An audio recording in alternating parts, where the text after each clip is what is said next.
এই দেখি দেখনা ভাই বহুত মজা আনে वाला তুই আমার বাড়ি চাকরানি হয়ে আমার স্বামীর সাথে চক্কর চালাচ্ছিস? না মালকিন, সেটা আমি নিজেই চাকরানির সাথে হাতে নাতে প্রমাণ করে নিচ্ছি। তুই ভিতরে ঢোক, আজ আমার স্বামী এসে কি করে আমি দেখবো।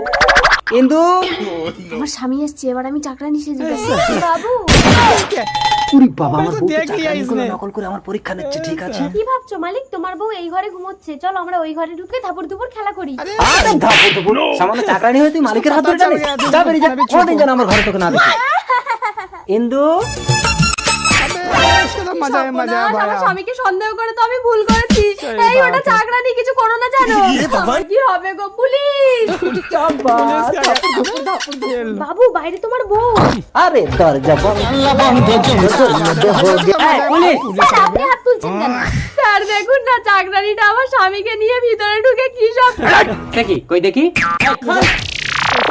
ये सब क्या देख সরি ম্যাডাম, আমি আপনাকে চাকরানি ভেবেছি। না স্যার, ওই চাকরানি। এই তুই চাকরানি।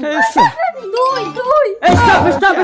আচ্ছা আপনি বলেন তো কোনটা আপনার বউ আর কোনটা আপনার বাড়ির চাকরানি? সেটা আপনি দুজনের পোশাক দেখলেই বুঝতে পারবেন। আরে কি দেখছেন? আমার কথাটা শুনবেন তো। Don't talk. এই অ্যারেস্ট হিম। স্যার, arrest আরে আমাকে না, ওকে। Sorry sir. আচ্ছা ঠিক আছে, আপনি বিশ্বাস না করেন ওর স্বামীকে ডেকে শুনুন। ওর স্বামীর কাছে শুনে কোনো লাভ হবে না, কেন? কারণ আমিই তো ওর স্বামী। তাহলে আপনি পুলিশ আপনার वाला বউকে इसका কিছু स्वामी বলছেন না কেন? বলে আর কি হবে, ও বর পাল্টে নিয়েছে, আসলে আমি বউ পাল্টে নেবো।